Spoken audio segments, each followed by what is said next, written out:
Morning, guys. Let me get my phone. We have to have my phone. My phone is my assistant. So I've been up early because I had to do something to the camper van. And I don't know if you guys are very technical minded with classic cars, but the points had closed. So any of you that know anything about classic cars, so I redid the points, and while I was there, I set the valve gaps and removed the distributor, reset the points properly, and then I took it for a spin. Anyway, all boring stuff. So I did. If many of you know this, but I also restore classic cars as a hobby, and mainly Volkswagen Beetles and split screens and bay windows and camper vans. It's just something I do to fill my time. I've always worked on cars my whole life.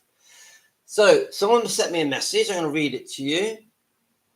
I definitely thought today could be a learn as you go, learn together video. In case you're new to my channel, hi, CO, are you okay? Yes, eating habits. So good morning to you. Let me know what time it is where you are. In England, it's 9:28 p.m. And I've been up since 5:30. I've been up for ages. I fixed my son's phone. My son broke his iPhone. I always keep spares for iPhones. I find it quite easy to repair phones, and you save a lot of money messing around with phones. So I tell you, I'll just quickly show you what I did, guys. It's actually not that hard. So I've already took it upstairs to his bedroom because my 16-year-old son, it's the 4th time he's broke his screen, guys. But it's actually quite easy to fix. So this is the old one. It was just a couple of screws. You have to unclip where it clips in. There's a few little plates you have to unscrew. This cost me £16, but the phone is worth about £400. So easy fix, guys. Just go on YouTube. Save yourself a few £100 trying to repair your phones. My eyesight isn't good, but I've got used to it now. So, right. So I got a message just now. Let me see if it comes up. I had a massive response to the Michael Lockwood video. There was a lot of people have got a lot of things to say about Michael Lockwood and his behaviour towards Lisa Marie. That he's not a very popular person, is he? So let me just go to the right. So Melissa, obviously we did a video yesterday about we were just really. It was because of the book Destined to Die Young, and it's got me thinking about all his different illnesses. So I had a chat with my brother yesterday, my twin brother, Andreas, and we disagreed. And I'll tell you why we disagreed. I'll go through it with you. So my brother is an Elvis fan, just so you know. My brother, like me, fell for all the propaganda over the last 40 to 50 years, and we believed a lot of what we were reading in the papers or on interviews on YouTube. But before YouTube come along, just believing all the stuff that is regurgitated about Elvis and Priscilla, we'd fallen for the fairy tale that Priscilla was the bad guy. Elvis was the bad guy. I need a shave, guys. My grey hair is coming through. And also, I don't know if you know, but I do dye my hair black every couple of months. So I'm getting more grey now, aren't I? I definitely like my black Elvis hair, which I'll probably do in the next few weeks. But anyway, so, generally, the public, and I would say, I'm not sounding biased, but Priscilla fans generally have fallen for the fairy tale that Elvis and Priscilla had this romance, but Priscilla was too young. eventually she moved into Graceland with him, and he couldn't be faithful. So she was hard done by, and eventually she had no choice but to leave him. Yeah. One of the fairy tales that we know isn't true. Yeah. We know that the story is very different to that. Guys, look this book up if you want to have any idea that things were different. Anyway, so the fairy tale, I always say to you guys, is in this book. It's Priscilla's version of events, which is not factual and is not history. It's just her version. So there's lots of things, in my opinion, that are in this book that are not a true reflection of exactly what happened, in my opinion. So then you've got the other myths that are said about Elvis. His eating habits. People say that he just ate himself to death, and the reason he becomes so unwell is because of the way he ate too much fatty foods and all the other unusual things that Elvis liked. It's actually not true, guys. The reason Elvis had become so unwell was completely to do with that he had some very serious illnesses. Very serious illnesses. And there's many reasons, but in the book, Destined to Die Young, the author, Sally Holdell, does tons of research, and she is an Elvis fan.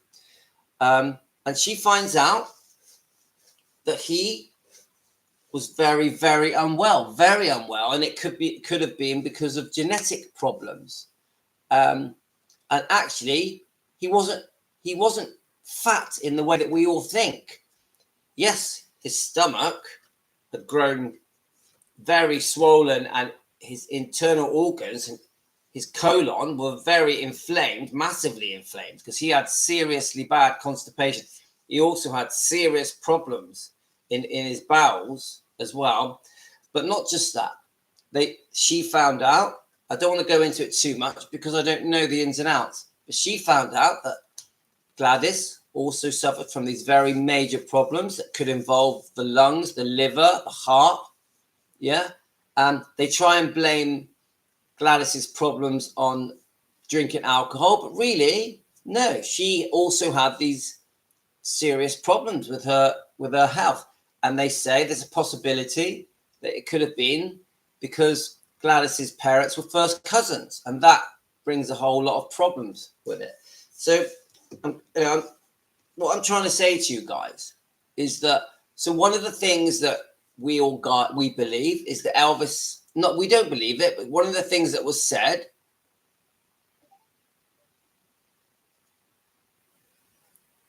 hi Gail, morning, but do you know what, Gail? Steak and bacon and eggs is really good for you. Really good for you. Yeah. So what I'm trying to, don't forget, I'm on the carnivore diet. Yeah. You look it up, guys. I've got my own video channel promoting the carnivore diet, and the carnivore diet fixed my health. I was very ill a year ago, and I'd become very overweight. I had some serious stomach problems. I also had high blood pressure. I had, my blood sugars were high, and I was told I was pre-diabetes, so I was about to become type 2 diabetes. I also had very low energy levels and just generally felt very unwell. I started this carnivore diet, which is also keto. So you are allowed a tiny bit of carbs, a tiny bit of fruit, tiny bit of nuts, but generally you're eating butter, meat, eggs, salt, just drinking water, no alcohol, doing your best to avoid sugar, bread, pasta, rice, potato, avoiding all those things, staying away from anything ultra processed, anything in tins and boxes, really. But the big thing I learned through this diet is that it's okay to have cholesterol in your food. It's okay that meat has cholesterol in it, because meat is full of all the vitamins and nutrients and fatty acids that you need to sustain you and to bring your immune system to its optimum so that your body can run 100% correct. This is what I've learned in my diet, yeah? So it runs at its optimum, and it's nourished with the food that we ate hundreds of thousands of years ago. Fatty meat and eggs and salt and water are actually really good for you, and there's nothing wrong with eating cholesterol. So, guys, I know many of you are going to disagree with this, but I tell you now, I've done a lot of research, and it's made me lose all my weight. It's rejuvenated my skin, made my skin get all smooth and much younger looking. I'm now not pre-diabetic. My ulcerative colitis, which is a very serious colon problem, has gone. I'm completely cured. I'm not on medication anymore. I used to be on prednisolone. I'll show you. I'll just so you know I'm not lying. We're not talking about my diet, but I'm just giving you an example. So I kept this box. I kept this box as a souvenir, guys, because I don't know if you'll be able to see that, but it's dated. Let me go back. Let's go back a bit. If you look at the bottom right corner, 25th of May 2018, and it's called prednisolone, rectal foam. A lot of you guys call it pred foam, and this does relate to Elvis because Elvis had these problems. So I had that illness for 12 years. 12 years. I was very unwell. It's quite an embarrassing illness, guys. The doctor said it was uncurable.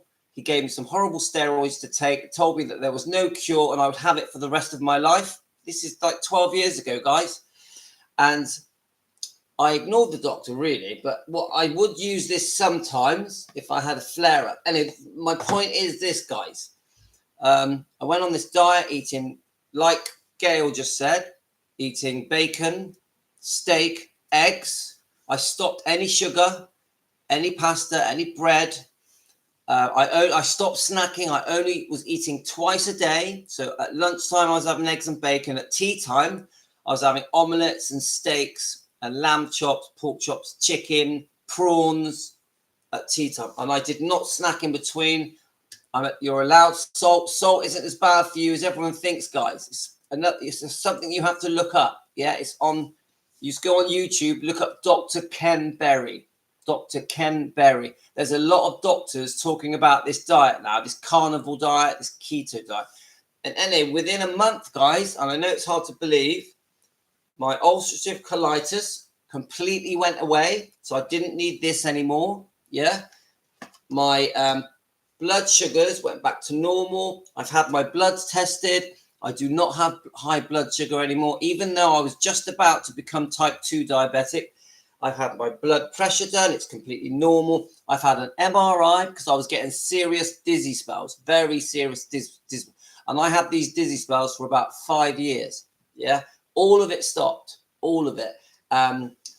So just simple things like going to the toilet went completely back to normal. And the other thing that happens when you eat this kind of diet, guys, you're not hungry all the time. The problem with sugar and donuts, cakes, you are constantly eating. You are constantly hungry. Gail, I have to respectfully disagree with your statement here. His cooks were making large platters of these foods, but they were shared, and his friends stated that he'd not eat those amounts himself. Yes, and I've read that as well, Tracy. Hi, Tracy.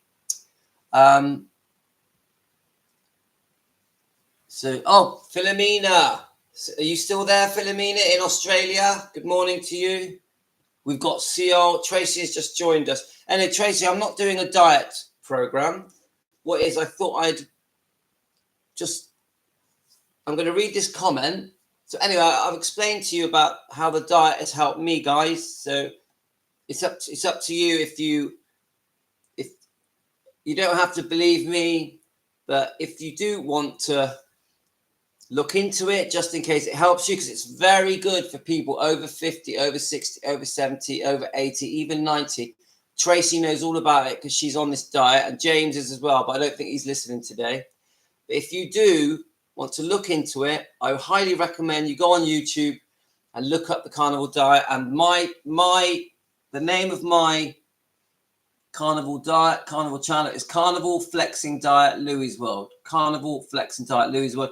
It's in, I think it's on the link. If you click on my main page, and there's a link that takes you to it. Now, this isn't about making money, guys. I'm not trying to make money off you with this diet. This is just, it helped me, and I think it could help you. So if you've got type 2 diabetes, or if you've got serious problems with your stomach, IBS, IBD, Crohn's, colitis, if you have low energy levels, if you have aches and pains, if you have brain fog where you can't think clearly, this diet, carnivore or keto, could transform your life within months. And already a few have been doing this diet on my Elvis channel. I think there's about 5 of you now, and you've been messaging me saying that you're getting better. So just look into it, guys.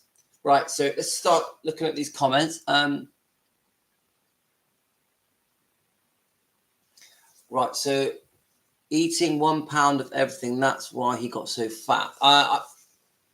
He's eating bacon, especially steak.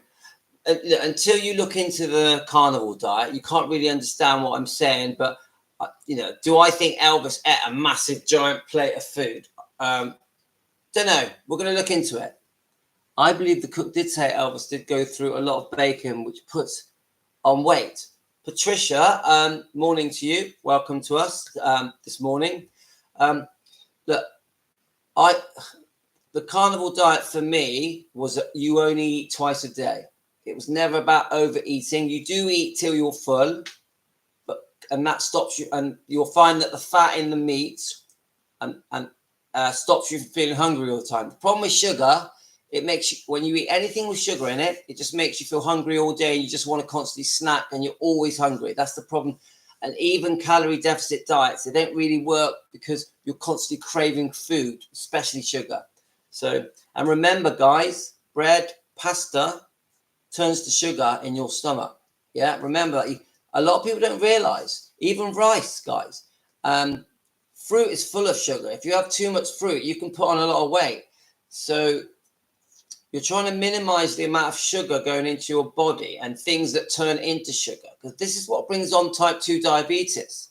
So what you'll find with meat and eggs is that it just absorbs into your body. There's no sugar in it. Yeah. There's a lot of goodness in it, all the vitamins you could need and minerals and nutrients and fatty acids, etc. And that your body just absorbs it. And you'll find that you'll go to the toilet a lot less because your body is absorbing all the goodness in the meat and the eggs and the fish. Whereas with a lot of carbs and anything that's made of fiber and even cereals can cause you problems, guys. Even vegetable oils and margarine, it's very bad for you. Very bad for you. But the reason I know all this is because I've done a lot of research. We're talking years of research. I've put a lot of work into this diet, and I am a success story. I am a success story. I have regained my health. I've got no reason to lie. I'm not pre-diabetic anymore. I don't have ulcerative colitis anymore. My energy levels have shot up, and my aches and pains have reduced, and I don't get dizzy spells anymore. That's all I can say, and I feel great every day. I was there when yes, he ate on his own, and I couldn't believe how much he ate. The amount the food Elvis ate, I can't comment on that, but let's see if we find out here. So the comment, going back to Elvis, guys, the comment I got, let's see if I can find it. Wonder if I took a picture of it.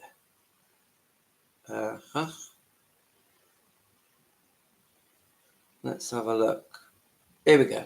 So it's from Melissa, in case you're watching, Melissa. It's only a short comment. So we've done a video talking about the book Destined to Die Young. It's a brilliant book by Sally Hoddle, which lists all his different illnesses that he had, that she feels a lot of it was hereditary or genetic, from passed down from his mum and his grandparents on Gladys's side. And so then someone sends me this message. His prescription drug use goes back to his army days and for his health. Well, I actually think Elvis was taking tablets before his army days, because I think in the 50s it was pretty normal to take sleeping pills and party pills as well. So I've actually had a few comments saying that it started before his army days, because when they would, so you've got when Red West and the boys would go off in the car and they'd all drive to these different venues to perform, they were popping pills then to stay awake, give them energy, keep them up through the night, when they were driving all night.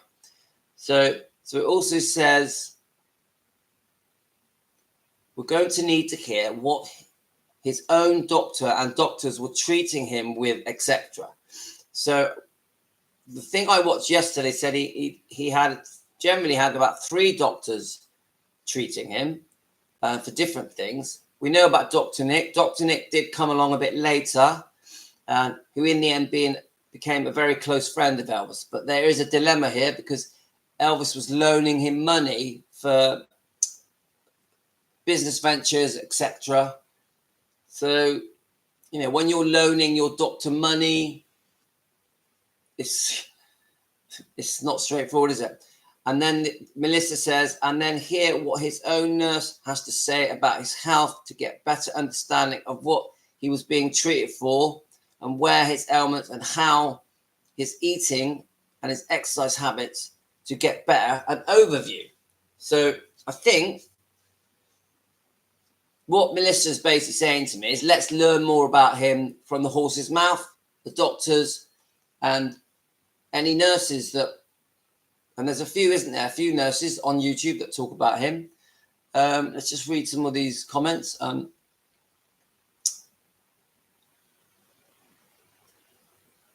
So we've got morning. I believe, right, okay, we've read that one. Tracy, I was there. Thanks, Gail. I believe I read in the book, The Death of Elvis, it was discovered that Elvis had undiagnosed type 2 diabetes. He must have had it. Gail, Tracy, he must have been type 2 diabetes.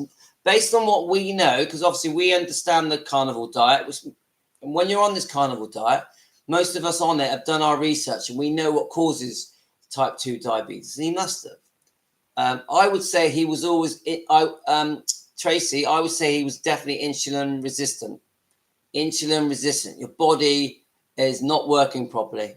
Do you agree, Tracy? So then we got Elvis was very active, so that's why he stayed thin until his later years. But towards the end, he was in a lot of stress, which can put on a lot of weight. What, Patricia? Yes, but I would also say this. Elvis did, when Elvis was about to make a movie or perform, or go and do a tour, he would massively diet. He would do loads of exercise and go on very extreme diets. Yeah. And actually, I'll Google that in a minute, because there was all different kinds of diets. And I think the way Elvis lost weight as he got older in the mid-70s was very extreme. I read somewhere that he would even put himself to sleep and have a liquid-only diet.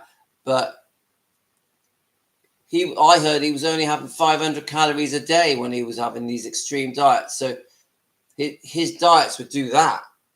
Yeah. And if you look at some of his films in the 60s, I think it was the later ones, he would look a bit puffy, wouldn't he? But then other ones, he would look extremely slim. I watched Follow That. This morning, I started watching Follow That Dream because Christine had messaged me that it was her favorite film. Christine is one of the subscribers. And I wouldn't say he was thin in that film. Yeah, he was thin, but I've seen him thinner. And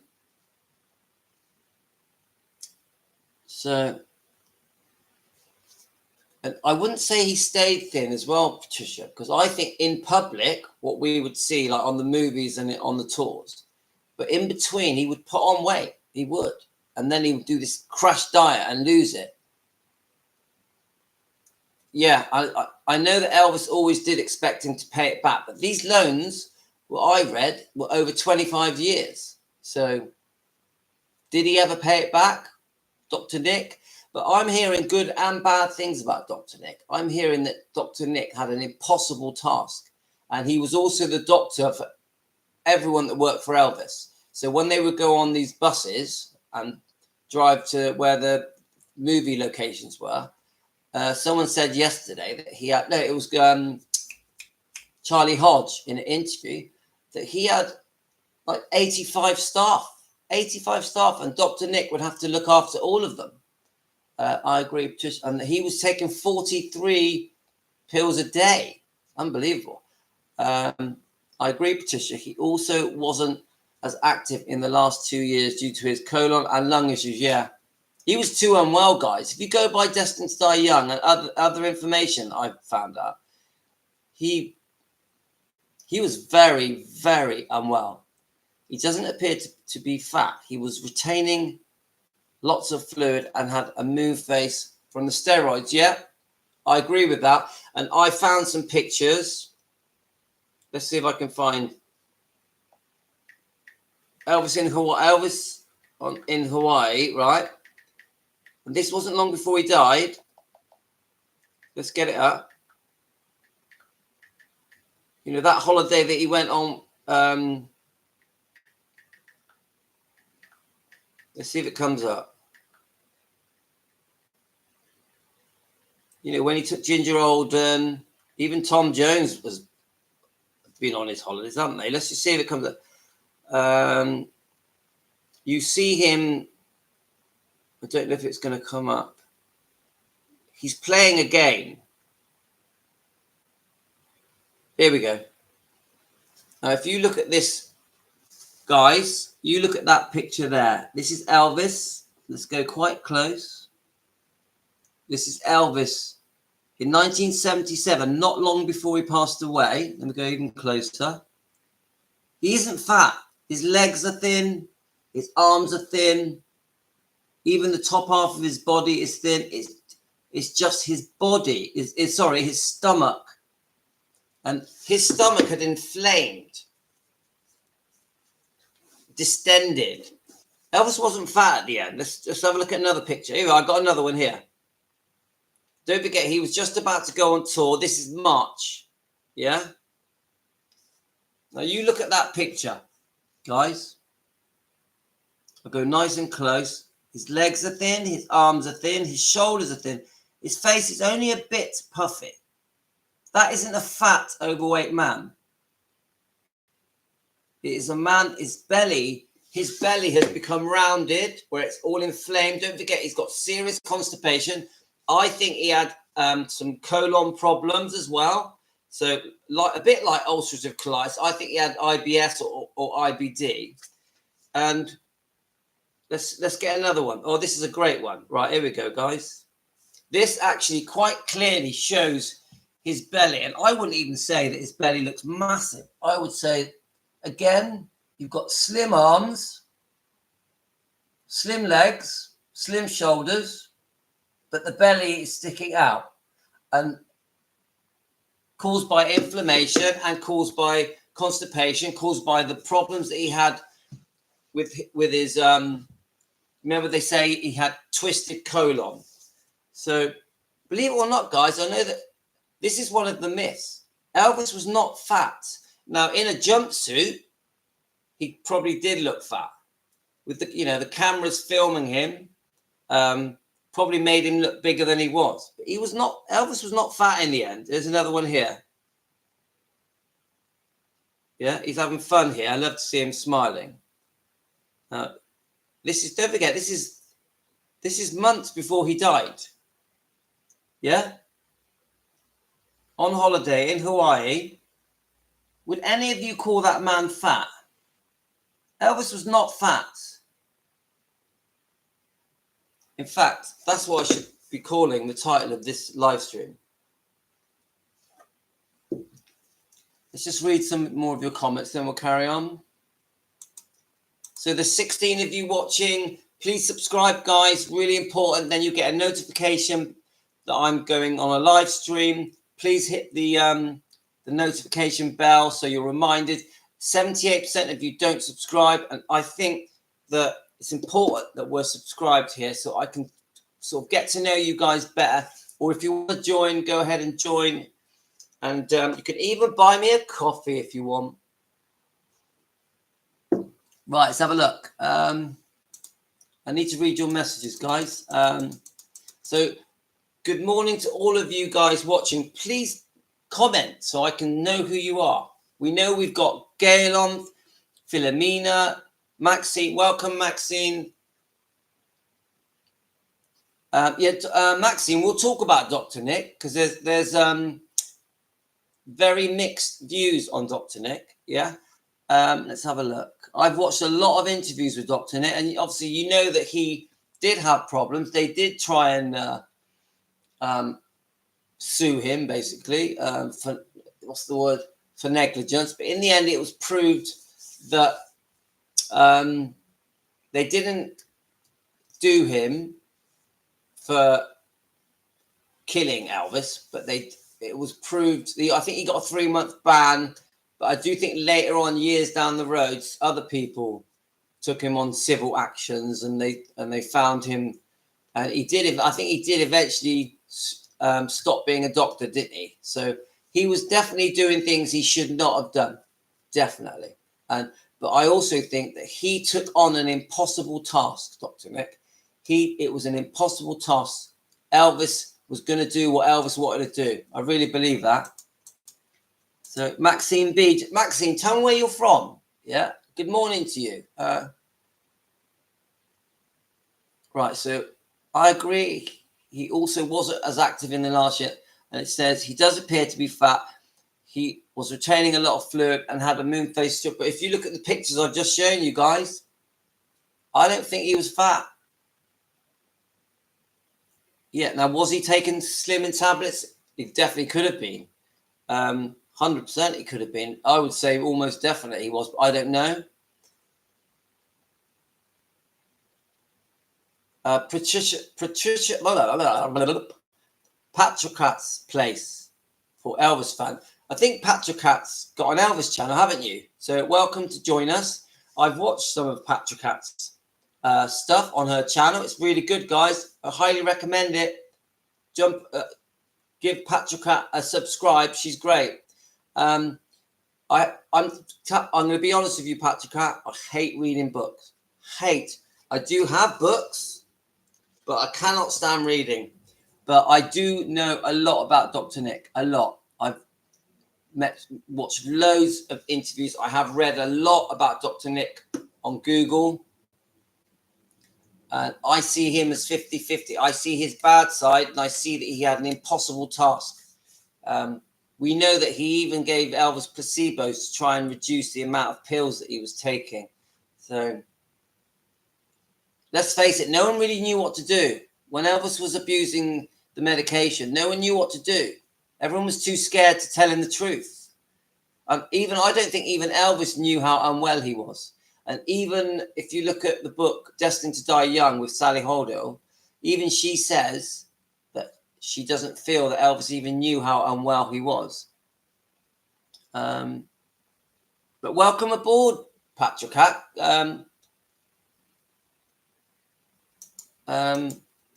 So we've got... So Patricat. I saw Elvis in November 1976 within touching distance. You're so lucky. He was not fat. He never was. And Dr. Nick did not kill Elvis. He actually kept him alive years longer. And that's what he would have lived. That's what he would have lived. Do you know, I tend to agree with you. Is your name Patricat, or is there a different name to call you? What country are you in? Where are you, Patricat? But you're so lucky to have seen him. I agree. Elvis was not fat.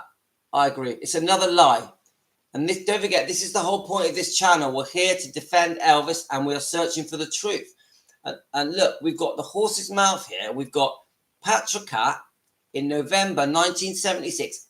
She's touching distance of Elvis in 1976, and she saw with her own eyes, so it's evidence really, that Elvis was not fat.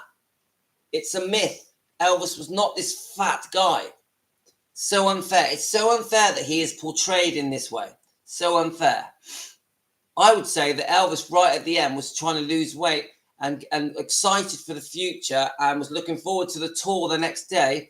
And even Ginger Alden has confirmed this, that Elvis was very upbeat and looking forward to the future, and even talked about having kids and getting married. So he was so unwell, it got, you know, and this is all in Destined to Die Young.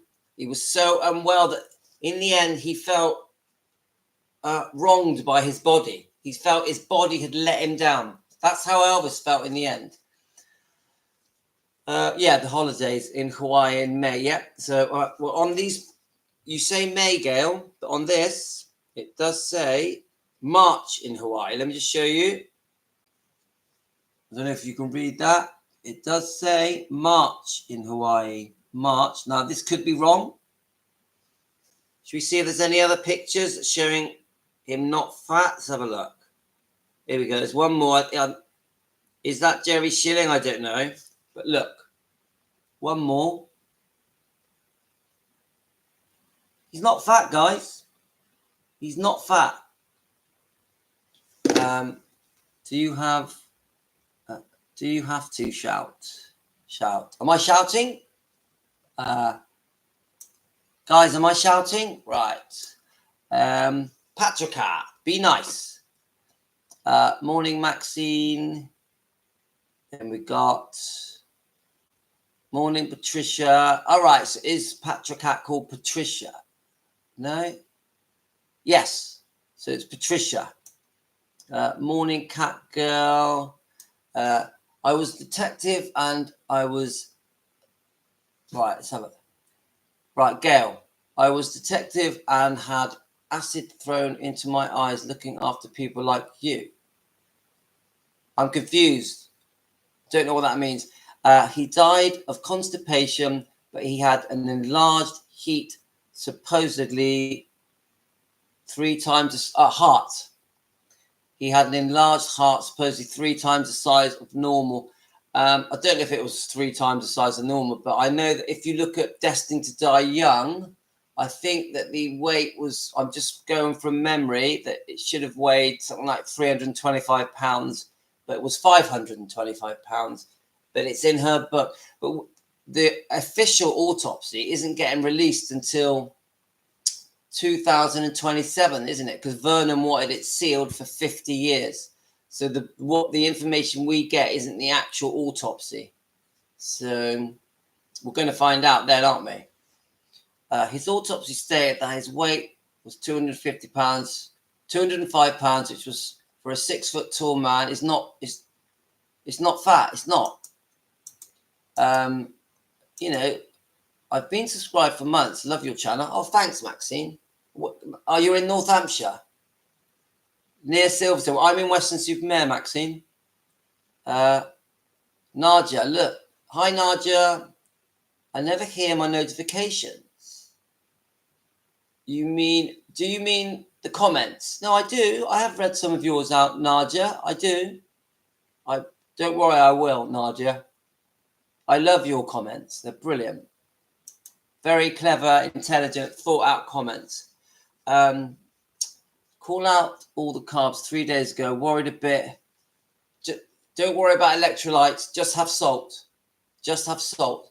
Sometimes during the transition, Nadia, sometimes you might get a little bit of cramps at the back of your legs, lower, but it doesn't last. It's only maybe in the first month, but that passes. As long as you salt your food, and there's nothing wrong with salt, Nadia. There is nothing wrong with salt. Obviously, don't go crazy.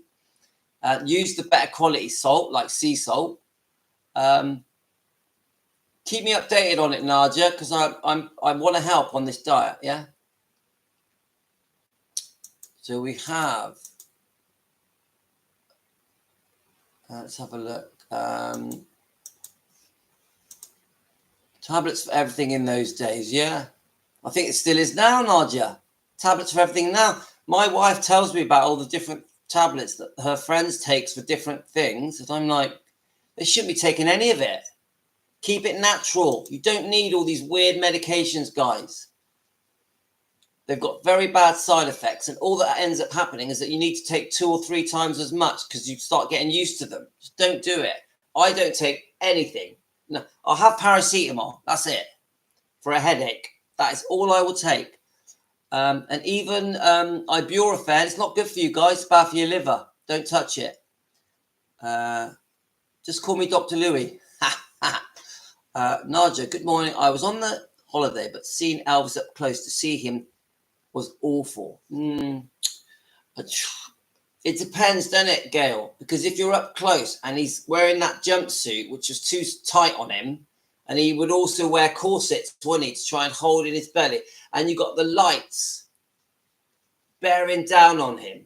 Bearing in mind he had glaucoma, so his eyes were in a lot of pain and very sensitive to light. So he's sweating buckets, isn't he? Yeah. And I just think the white jumpsuit when in 77 just did him no good, because obviously when they're filming him as well, he just looked much larger on camera. So I don't accept that Elvis was fat. I do not accept it. So I'm going to have to disagree with you on if you think he was fat. But did he look awful? Yeah, because he was in a lot of pain. He was over medicated. The heat was unbearable at his concerts. So did he look awful? 100%. But if you look at the pictures of him on holiday, he doesn't look awful. He just looks like a guy enjoying himself on holiday. And I'll show you again. Elvis did not look awful, right? He just, even here with Ginger Oldham, yeah, you can see that his tummy's sticking out, but the rest of him is normal. The arms, the shoulders, the leg, it doesn't look. See if I can get any more pictures, Joining guys. us now is someone who knew. Let's have a look. Let's see if we can find a different picture. Look, here we are with Ginger Oldham there. Yeah, it's not a very good picture, but he's just having fun with Ginger Oldham. He's got a puffy stomach. His stomach is inflamed. Yeah, but he's actually got skinny arms and legs. Skinny arms and legs. And I think the one that shows it the best, I know I've already shown it you, is that one. You look at his arms in that one. Yeah, and we'll do another one showing his legs. If one comes up. Yeah, there's one there showing his legs. He's not fat, guys. Elvis was not fat. He was unwell. So just make sure your electrolytes are okay and increase your salt. Yeah, I think electrolytes are, especially the ones that are flavored, you don't need them. Salt, good quality salt, salt everything. Nobody liked Dr. Nick. Well, that isn't true. That isn't true. If you do some more research on Dr. Nick and start understanding what really went on, and at the point when he stepped in and met Elvis, which I think was on a film set because Elvis's usual doctor wasn't available, so Dr. Nick stepped in, and then eventually they became friends. They were very good friends, Dr. Nick and Elvis. And I honestly believe that Dr. Nick really wanted to do the best for Elvis. But, you know, if Elvis is demanding these pills and he's got serious pain and serious inflammation and he's got high blood pressure and he's got glaucoma, he's got the pain of a twisted colon, yeah, he's got IBS issues, then Dr. Nick had to prescribe all the tablets that he needed. He had to. He's not going to say to Elvis, "Oh, I'm not giving you any tablets because, you know, it's bad for you." He's not going to do that. He wanted to help heal him. Look, let me show you. I'm going to go through it again, guys. All right? So we need to be fair. I believe this. Gail, I do think that I do think that Linda Thompson really tried her best to reduce the amount of meds he was on, but she wasn't going to heal the problems he had. The problems he had was serious, and Linda Thompson wasn't going to heal them. Right, I'm going to play these videos, guys, because I've already played them, but I think we need to go through them again. Right, are you ready? Make the comment that, well, if I was there, I would have gone up and I'd said, "Now, just listen to me." No, you wouldn't have. Now, you think about your boss. How often do you go up to your boss and say, "Hey, listen to me"? One time. You see, so people say they would do something. Elvis listened to a lot of people, and he would listen. Elvis knew that he was overweight. Elvis did not know, nor did anyone else, including the doctors, how sick Elvis was. Right, let's keep going. Obviously, Charlie Hodge Likes to use the great big magic catch-all phrase, drugs. So yes, Elvis took drugs for hypertension. I take drugs for high blood pressure. Same thing. Now, if I stop taking those drugs, I might die. So it's necessary. It's part of my lifestyle. I don't like it, but it's necessary. Also, he had glaucoma, which he had to take a drug or he would have gone blind. So it was necessary for him to be on that drug. You see? He had a bad liver, just like his mother, and he had to take a drug for that. So yes, he was on that drug. He also had a twisted colon, which is very, very painful. And he had to take a very heavy narcotic for that to not be painful. So he took a drug for that. He did not use street drugs, the kind you buy. Right, so obviously it's Charlie Hodge, and he's been asked the question, was Elvis a druggie? Yeah. And Charlie Hodge is explaining to us, because he was there, he was with him, that Elvis needed all his medication. He needed it. He had many problems. Yeah. He mentions glaucoma. He mentions twisted colon. He mentions high blood pressure, which was a serious problem for him. You know, this eye problem he had was very, very painful. So he's just explaining that Elvis needed his medication. So Dr. Nick was, you know, he says 43 tablets a day. Dr. Nick was trying to help Elvis get rid of pain, inflammation, yeah, and trying to soothe his issues. So he was giving Elvis a lot of pills. He had inherited a very unwell man, yeah, and the book Destined to Die Young explains this in detail. Let me just carry on with these videos a minute. Use street drugs, the kind you buy from someone. He did not use it just to get high. He used it for what was necessary. That was wrong in his body. That was the same thing wrong in his mother's body, and the same thing wrong in the mother's two brothers' body. And all four of them, Elvis, the mother, and the two brothers, were very large when they died. So it was inherent on the Smith side of the family to die of a heart attack.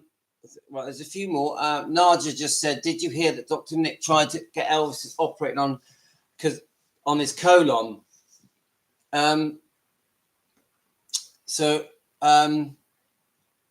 Yeah, 1 second, Gail. So what I'm trying to say to you guys is everyone was too scared to operate on Elvis because obviously he was this massive star, and everyone was worried it was going to go wrong. So, you know, he had an impossible task, Dr. Nick. Let's keep listening. Elvis had 3 other heart attacks already. So there were weakened valves in his heart already. Just like his mother. Just like the mother's 2 brothers. You see, so you're getting a feel now that, you know, when you say that Linda Thompson could have saved him, no, because he had serious medical conditions that really were unfixable.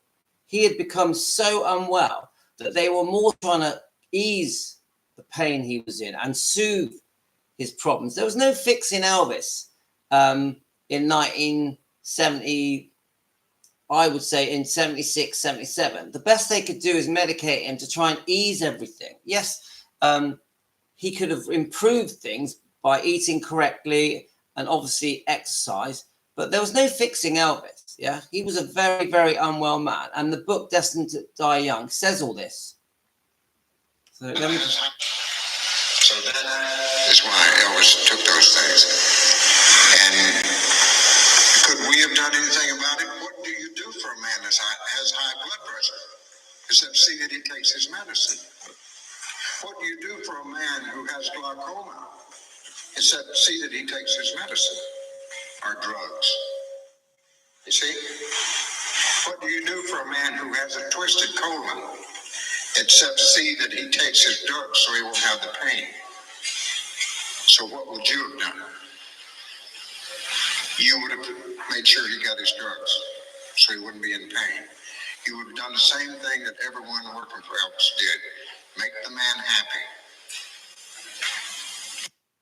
I mean, I know it's sad, guys, but it's the truth. You know, that's the horse's mouth, that is, isn't it? Yeah. So let's just see. Is there another one? So is that he was Right, an ill man. right, here we are. I know. By the time he passes in 1977. Let's listen to Sally Holder again, because I think, because we're talking about it, I think it's worth talking about it. Right, let's have a look. Let me just get the video. He was definitely in a lot of pain, guys. Definitely. So let me just find. Right, here we go. Let's get the volume up. Right. Is that he was an ill man, and by the time he passes in 1977, he has disease and disorder in 9 of the 11 systems of the body. And again, most of that has been written off, throughout the last many decades as the end result of the prescription medication problem. But with my research, evidence shows that at least 5 of those were present prior to fame. Most likely since birth, most likely genetic in nature. His maternal grandparents were first cousins, so we see that play an issue in his mother, who died at 46. Elvis dies at 42. She also has 3 siblings who died very young, and all very similar liver, heart-related issues. So it really stops being a coincidence, and it starts to point to Elvis's young death, and it can explain things for us when we really analyze that, and that's certainly what the book does. And I can't wait to get that book. And don't forget, Charlie Hodge also said that they found out that he had bone cancer, and that caused a lot of his pain. So I've got one more on here. The young girl, let's see if I can find it. And she's got a brilliant channel. I think her name's Marty. Let's see if we can find it. I know I did all these yesterday, but I think because the way this live stream is going, let's have a look. Oh, it might not be on here. I might have deleted it because sometimes it fills up. Let me just see if it comes up on my history. I mean, that Sally Holder has given a lot of interviews, yeah? And she really does describe and break down exactly why Elvis was so unwell. She really does. She's brilliant. I highly recommend her. Let's see if the girl's going to come up on my history. Here we are. Colon, which was, according to Anthony William, the author of Liver Rescue. He said, dark circles or sunken eyes for weeks or months mean there's a hidden problem, a liver problem. I will insert a picture of Gladys. Look at her eyes. Look at a picture of Elvis's eyes as well. I will insert it right here. That characteristic has been in them, especially in the younger years for Elvis. Gladys was also incredibly swollen, just as Elvis would be during the last year of his life. At the time of Elvis's death, his liver was twice the size of a normal liver. Number 4, his lungs. Alpha-1 is a disease that can attack the lungs, the liver, or both. Alpha-1 is a antitrispin deficiency, and it's an inherited condition that raises your risk for lung or liver disease. Lung and liver disease. If the alpha-1 proteins aren't the right shape, they get stuck in the liver cells and they can't reach the lungs. So basically, this is a whole disease. The history of this disease in Elvis's family is very interesting to learn about because Elvis was not the first one who supposedly had this, but I can make an entire video again just on this one disease because it is so detailed, but it's tied into Elvis's family tree in a very interesting way. Also going off the lungs, he had breathing problems often and even hired a masseur to pound on his back to break up the mucus filling up his lungs.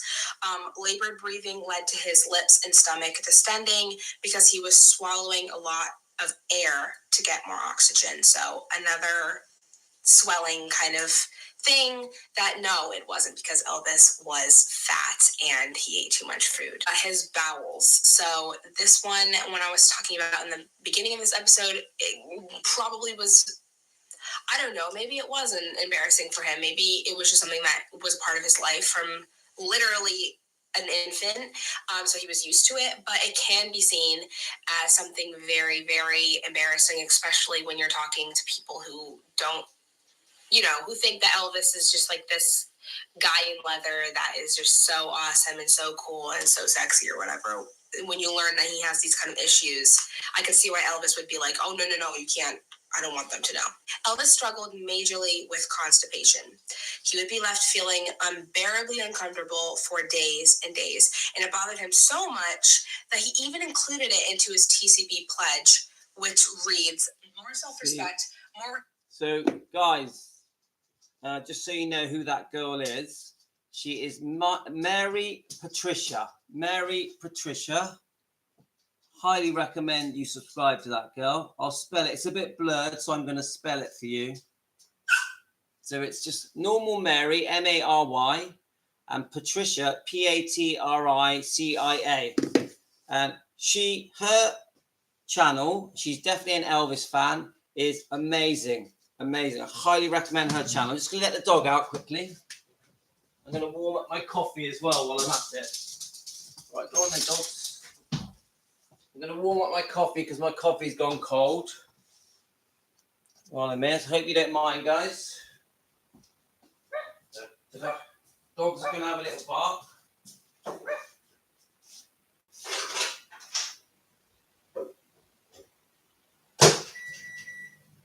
Right, let's let that warm up. Right.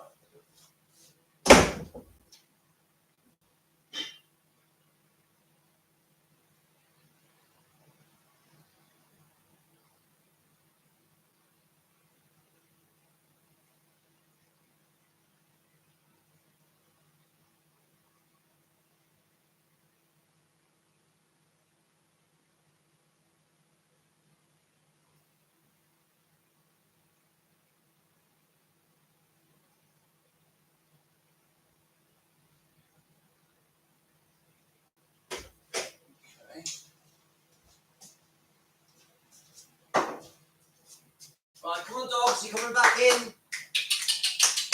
Come on. I have 2 Jack Russells, guys. So let me just get my coffee and then we'll carry on going through some stuff. Hi, cat girl, how are you? He wasn't eating the watermelon, it was just a description to show how distended his stomach was, yeah? And do you know what? Before I went on that diet, guys, that we were talking about earlier, my stomach was the same. I had this bowling ball. It's gone now, guys. It's gone. The diet works. Eat your meat and eggs. You'll be amazed. You lose weight fast. Right, let me just get my coffee. More boiling water. Okay. So the wife's at work. Most of the kids are out. So I've got a bit of no screaming kids.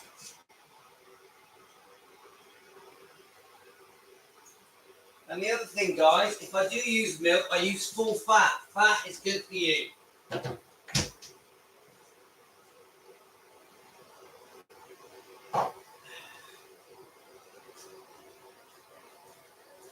Right, we'll get in there. What is the weather like where you are, guys? Because it's sunny today in the UK. Well, yesterday we didn't have a great day yesterday, but today the weather's gone nice again. We haven't had a very sunny summer. We've had quite a cold summer in the UK.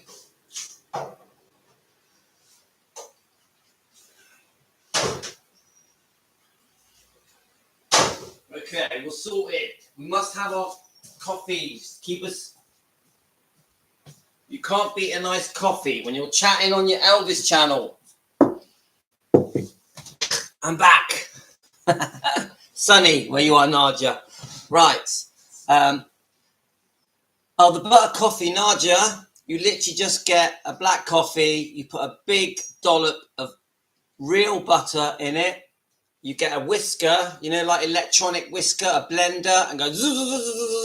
But I do have a splash of milk, full fat milk, and sometimes, shouldn't really do it, I have 1/4 of a spoon of honey. Whisk it together, and it's lovely. 2 eggs, bacon for breakfast. It's so good for you. When you learn about the carnivore diet, go on and watch the videos. Dr. Sean Baker, Nadia, you'll like him. He's very good looking. Dr. Sean, sorry. Anthony Chaffee. Nadia, do you know Anthony Chaffee? Dr. Anthony Chaffee.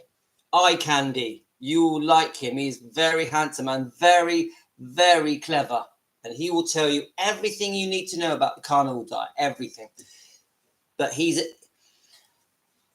right, so how do you make the butter coffee? Yeah, so I know, guys, we've all been brainwashed that cholesterol kills us and gives us heart attacks, that salt is bad for us, that butter is bad for us, that eggs are bad for us. It is rubbish. I'll tell you what's bad for you. Bread, any color bread, any color rice, all cereals are not good for you. Fiber is not good for you. Rice, pasta, not good for you. Yeah. Anything with sugar in. Now, even fruit, keep fruit to a minimum because it's fattening, but there is some goodness in fruit. Even vegetables, keep them to a minimum because there are oxalates in vegetables. Look up the word oxalates. Oxalates. Very important because some of us react to certain vegetables. Now, the vegetables do have goodness in them. Definitely. Yeah.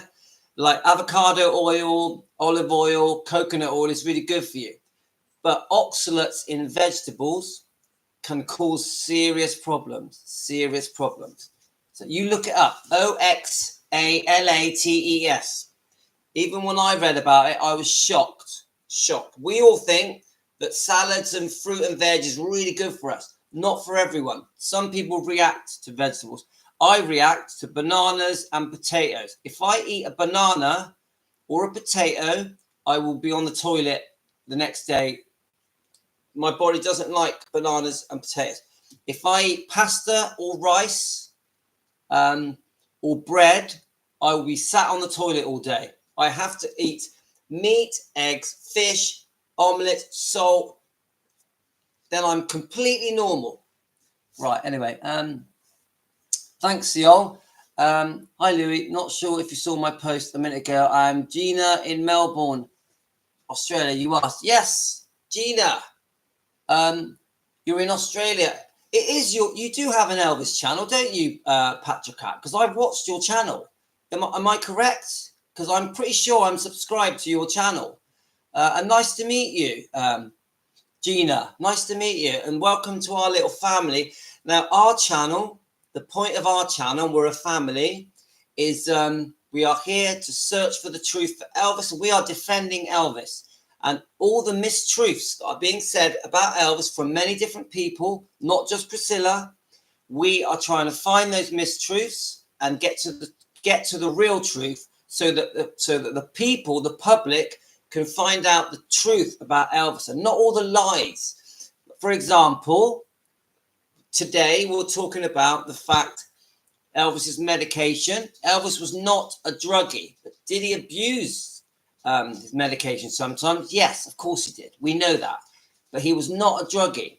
And Elvis was not this big fat man. Elvis had serious health issues, And we together are trying to show the viewers that Elvis literally had no choice, because his body that he was born into genetically, you know, had very serious illnesses that came later in life, and which he inherited from his mum and his mum's parents, because his mum's parents were first cousins, and that caused a lot of problems. Carrot juice. Well, I don't believe in anything that is I don't believe in any vegetables, Nadia. I don't believe in any vegetables that are blended, because you're giving your body a massive hit of a vegetable that might cause you problems. Look up oxalates. I'm going to spell it for you. Look it up. You must learn about oxalates. It's so important. Now, I think that's how you spell it. If you have a carrot juice, yeah, and the next day you feel fine, it's okay. If you have carrot juice and the next day you don't, then it's not. Yes, I thought you did, Gina. So guys, Gina has got a great Elvis channel, a great one. Go and subscribe to it. She's great. I've watched quite a few of your videos, Gina. It's funny, yeah. So Gina Patrick says it's funny watching someone walk around their kitchen on the other side of the world. Gina, and all of the subscribers know this.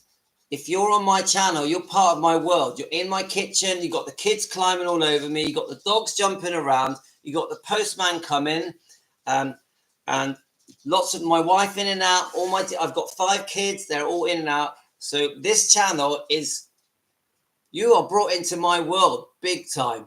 And sometimes it's difficult, me trying to keep a straight face, because it's all going on around me. And I'm like, keep reading. But I do love it. And just so you know, Gina, I have been a lifelong Elvis fan since I was 4 years old. Elvis is in my heart, like right in the center of me. I feel Elvis. I literally, except for my wife and my kids, I can't think of anything more important to me than keeping Elvis's good memory alive. Cold and damp in Australia? What? Are you kidding? My memory of Australia, Gina, is in the early 80s. I had a girlfriend when I was 16 or 17, and we used to watch Neighbours every afternoon with Kylie Minogue and Jason Donovan. That's going back a few years. And it was on every afternoon, and I loved it. And it made me fall in love with Australia. Right, so we got all these. So Jane, welcome, Jane. Is that a new name, Jane? And you're saying that it's cloudy where you are? Where are you, Jane? Nice to meet you. Let me just see if you've said any other messages that I've missed. I have missed a load of messages, guys. So Gail says that Linda left in 76. I think they were together 4 years, and I think the first year when they met, they were together every day for a year. They were actually very, very close for the first year. And there is a film that depicts her life with Don Johnson free on YouTube that's called Elvis and the Beauty Queen. Elvis and the Beauty Queen. I liked it. I know Don Johnson as Elvis is a bit weird. You know, Don Johnson off Miami Vice. But it's good. It's not very clear, though, but it's on YouTube for free. Oh, yeah, and I found a way of watching all of the Elvis films for free. And it is on... let's see if it comes up. Let me just get it up on here. Obviously, I'm in the UK. So this is it here. Daily Motion. See that? Daily Motion. So it's DAILYMOTION. Daily Motion. And you just type in the film you want. I'll do it now, actually. I'll put Follow That Dream, yeah?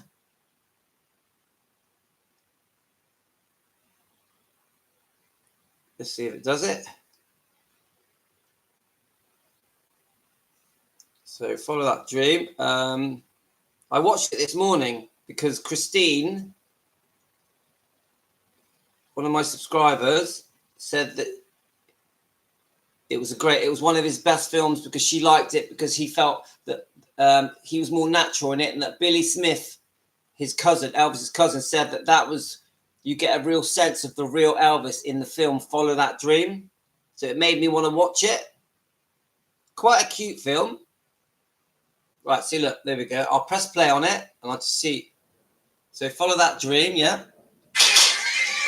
We'll get past the advert and I'll show you that it works completely free and you can mirror it to your TV. Let's wait for the adverts to go. Right, so enjoying my coffee. You do have to get past the adverts. And I watched Viva Las Vegas on this the other morning. I'm trying to watch all the films again, guys. Right, let's get past the music. Oh, homesteaders, eh? There we are. Homesteaders. Any public land could be homesteaded. Follow that through. Let's get Elvis in it. Stay on it for 6 months. Stay on it. Well, there's the roof.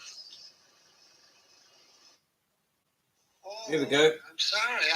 I thought you... All right, guard, open up the doors, please. All right, folks. Nothing to be frightened about. So let's get him. Just a mistake. Everything will be all right. Let's get a better view of Elvis. Here we go. Hello, Mr. Endicott.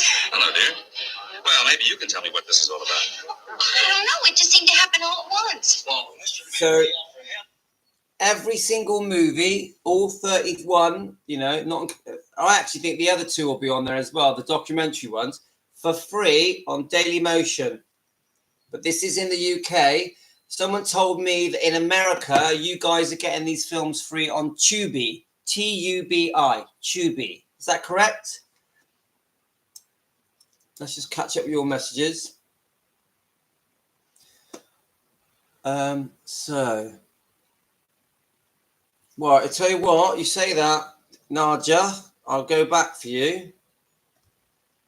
Let's have a look. I'm not going to go through. Right, so I'll just type in Elvis film, see what comes up. Films. Nadia, name a film. Name a film, Nadia, and we'll have a look. So look, you got Change of Habit. Oh, that's in French. GI Blues, Flaming Star, Paradise Hawaii, Blue Hawaii, Easy Come, Easy Go, Kid Galahad's, King Creole, Follow That Dream, obviously, Roustabout. Come on, they're all on here. Wild in the Country, Girls, Girls, Girls, Loving You, Love Me Tender, Frankie and Johnny. Do I need to go on? Double Trouble. They're all on here, Nadia. It happens at the World's Fair. I'm pretty sure it's on here because I know it because I watched it the other day. Because that's the one with Kurt Russell, yeah. Nadia, you've challenged me now. It happens at the World Fair. Aha! There we go. Right, are you ready? We've got to get past the adverts. We formed the running group with Jan, Gina's idea. In a few months now, she's working on her endurance in Portugal. We'll get past the adverts and I'm going to put it on for you. It is. So in this, it's in 2 parts. It's 50 odd minutes each part. Nadia, what do I get if I find it? What is my prize? Right, come on, let's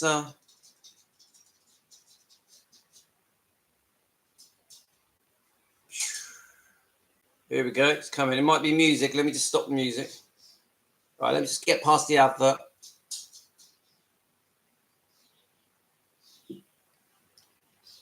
Yeah, he's very cute in Follow That Dream. I watched about an hour of it this morning. Yeah, Nadia, Easy Come, Easy Go is on there. Vegetable, right. You only need to eat vegetables or fiber if you are eating carbs. I haven't ate veggies in years and absolutely no issues. You don't need vegetables, but right, here we go. Nadia, I want my gold star. It happens at the World's Fair. Completely free. Let's see. There's no singing, so I can.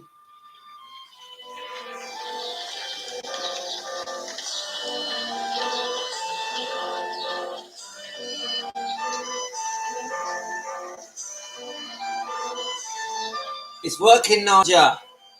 See? Na, na, na, na, na. I found the World's Fair. It is the movie. I agree it's in two parts, but it is the movie.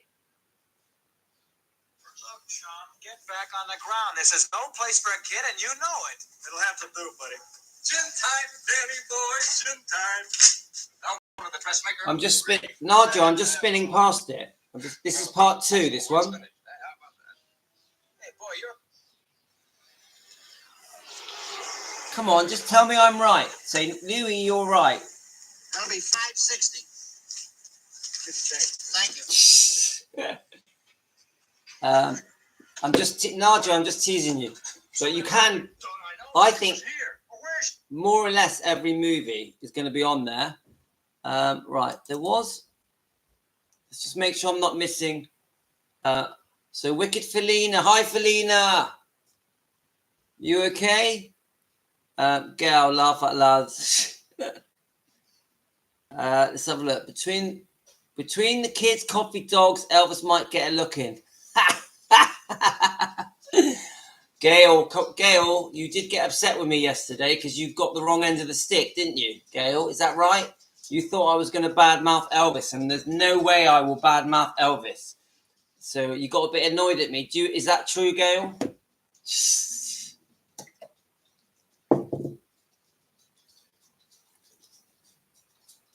Hi, Colleen. How are you today? Hope you're well. Welcome to our little world. Let's just see if I've missed out any other comments. So Jane, where are you? Tell me where you're from. Welcome to our little family. Yeah, that channel is brilliant.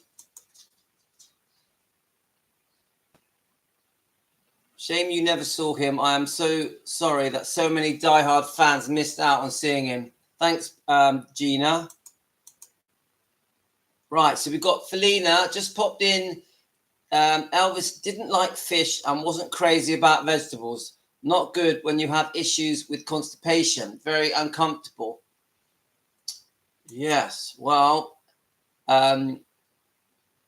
fish is very, very good for you. I do think vegetables don't have too much. Keep it minimal. All right, Jane, you're in Leicester. Okay, I'm in Weston-super-Mare, Jane. Nice to meet you. We have Shimmersol. Hello. I ended up in the ER after doing carnival with bowel impactions.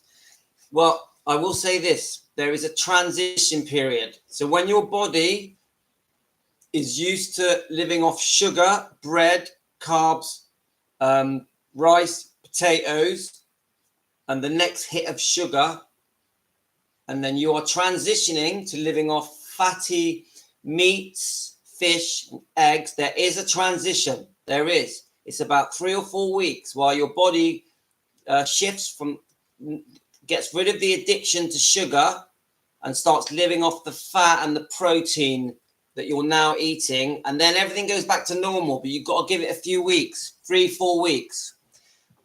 So look, again, I say this, look it up on YouTube. There are doctors, many doctors that explain why carnivore and keto diet works. They explain it in detail, and these are proper doctors.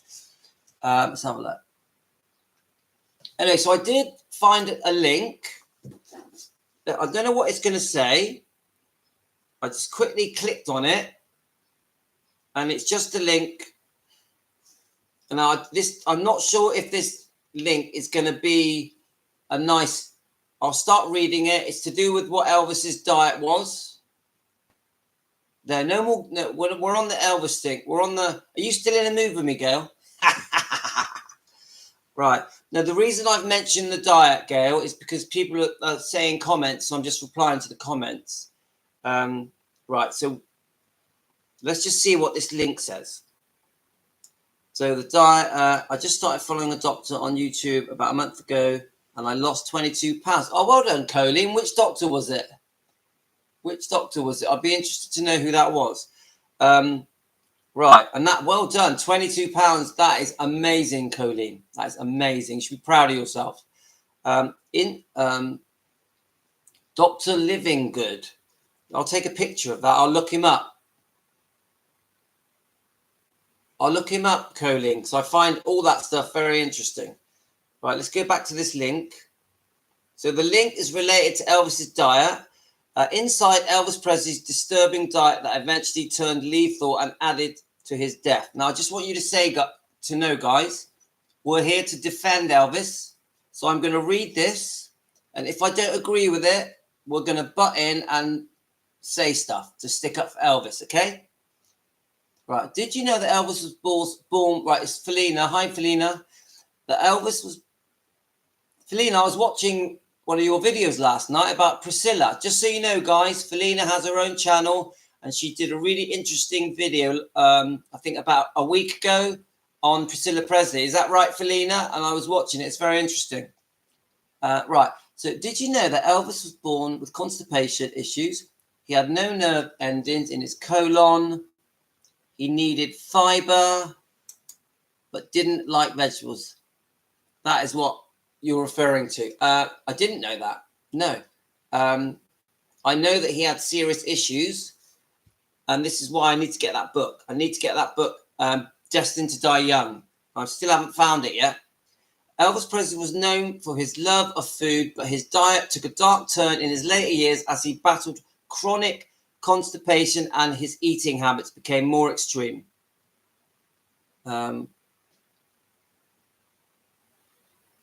All right, you take care, Gina. Thanks for joining us. It means a lot.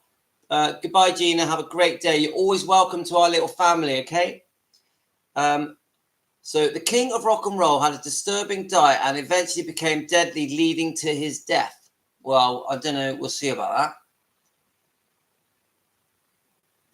We'll be watching Felina. Yeah, it's quite Nadia. It's quite interesting. Quite interesting. Elvis just had finished playing racquetball with his cousins early in the morning and was found alongside prescription painkillers and sleeping tablets. Well, of course he was, because Elvis was seriously ill. So yeah, he had loads of tablets. The amount of different illnesses that Elvis had, yes, he had loads of medication. And, you know, come on, a lot of you guys are over 60, over 70, and over 80, some of you even over 90. Well, yes, you take medication. You're not doing anything bad. Some of you are unwell and you need medication. It doesn't make you a bad person. So I'm going to butt in here every time I don't like the way it's being described. We'll see you tomorrow, Gina. And you can click on and watch these live streams the next day. So I'm just grateful that you joined us. It means a lot. With Elvis' health problems, this is why he helped the disabled. So proud of him. He sure did. Jane, I tell you what, the amount of good Elvis did, and you know, don't you, Jane? And I've done loads of videos on the good that Elvis did. This is why we all love him. Yeah. In his later years, he suffered with unhealthy eating habits, leading to chronic constipation, likely because of the unusual foods he ate later in life. I don't agree. I actually think Elvis had chronic constipation because he was very unwell and he was born with hereditary illnesses that he inherited from his mum and his great-grandparents. So I disagree with that. One of his favorite snacks was peanut butter, banana, and a banana sandwich and bacon. Well, peanuts are good for you as long as you don't overeat them. Butter is good for you. Bananas in small amounts is fine. Now, the bread wouldn't have been good. bacon is good for you. This is from my point of view and my diet. So, come on. Peanut butter and bacon sandwich and banana didn't kill Elvis. Right. Let's have a look. The king loved fried breakfasts. Now, it depends what was in it. Because egg, bacon and sausage is good for you. Now, breads are not. Yeah. Fizzy drinks, definitely a no-no. Too much sugar in fizzy drinks. Because it says here that he loved Pepsi. Even orange juice, guys, is full of sugar. Orange juice is full of sugar. Yes, it has a bit of vitamin C in it, but it ain't good for you because it's too full of sugar. Did you know that if you drink half a pint of orange juice, it's the same as drinking half a pint of Coke. It is just as bad for you. Look it up, guys. There's a lot of fructose in juices, in fruit juices. And fructose causes fatty liver. Fatty liver is caused by... because the sugar in fruits is sorted out by your liver. Now, the sugar you eat, like in a tea or in a cake, is different. That's different. That gets stored into your body, and it becomes, and that's what makes you get fat and increases your blood sugars, guys. He also enjoyed bolognese sauce. Well, bolognese sauce has got a lot of good stuff in it because fatty minced meat is good for you. Fatty minced meat is good for you. Cheeseburgers, well, the meat is good, the cheese is good, but the bread is a no-no. Spanish omelets are very good. Omelets are very, very good for you. Very good for you. Fried pickles, well, it depends what they're fried in. If they're fried in butter, it's okay. If they're fried in vegetable oil or seed oil or margarine, no. Because margarines, vegetable oils are very bad for you. They are very, very bad for you. Do not touch vegetables. Olive oil is good as long as you don't burn it. Then you've got avocado oil, coconut oil, all good for you. Some say that Elvis would eat coconut cake every night. Well, if it's full of sugar, that's not good. Sugar will always bump up your blood sugar levels, always. And that's what pushes you into being pre-diabetic or type 2 diabetic. He loved... so I accept that a lot of the foods that Elvis ate were fattening. I accept that. He drank a lot of milk. Well, too much milk isn't great because there's a lot of lactose. If you have too much of it, isn't a good thing. Like his fizzy drinks. It says here he preferred chocolate milk. Well, in chocolate is okay. But as soon as you've got the sweet, the sugar mixed with the cheap fats, because don't they use like a cheap fat? If it was an animal fat, it probably would have been okay. But if it's a cheap processed fat, it's not good for you. Like many young girls his age, Priscilla Bueller was dying to meet Elvis Presley. Her first date with Elvis Presley was... okay, but I thought we were looking about his diet. All right. Okay, here we go. Her first date with Elvis was while he was stationed in Germany. She went to his house for home-cooked Southern supper prepared by Elvis's grandma, Minnie Presley. Elvis was well known for giving regular Southern foods a unique twist, one of which was the Fool's Gold recipe. Involved hollowed-out sourdough loaf filled with a whole jar of jelly. Yeah, I mean, I've heard sourdough is actually a bit better for you than normal bread, but still not great. But jelly is jam. Is that what you guys, you in America, is jelly jam? So that wouldn't have been good for him because it's all sugar. And then an entire jar of peanut butter. Well, come on, in moderation. You don't eat a whole jar of it. And a pound of bacon. Well, bacon is very good for you, but you still don't overeat it.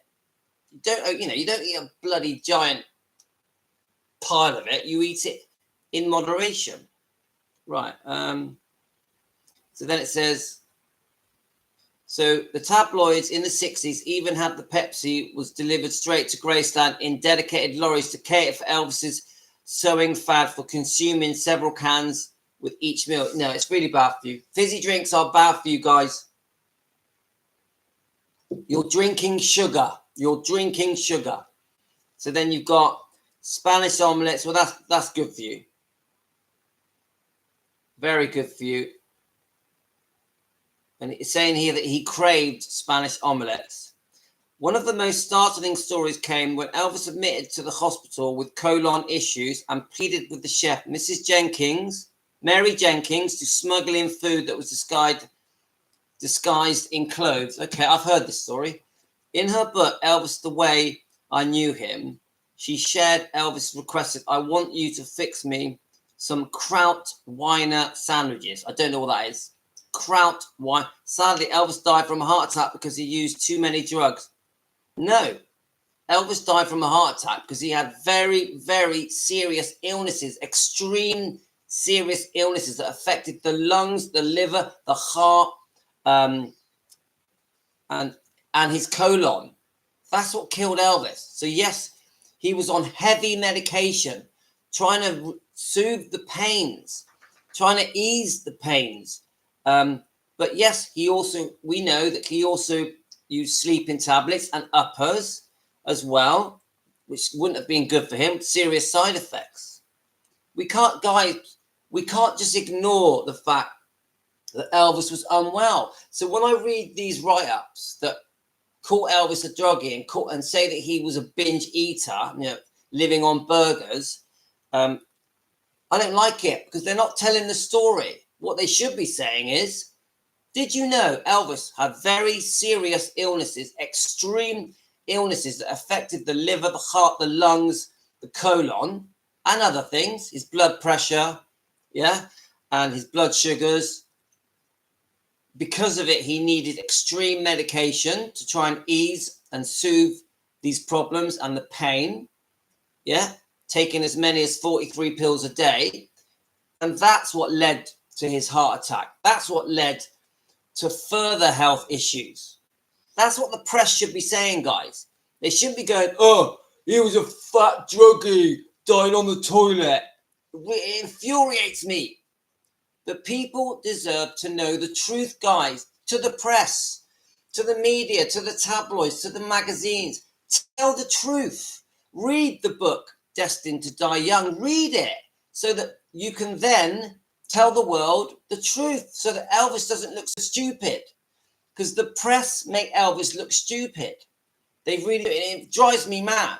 And that's why we're here, guys, to clear things up. We're here to stand up for Elvis and find the truth.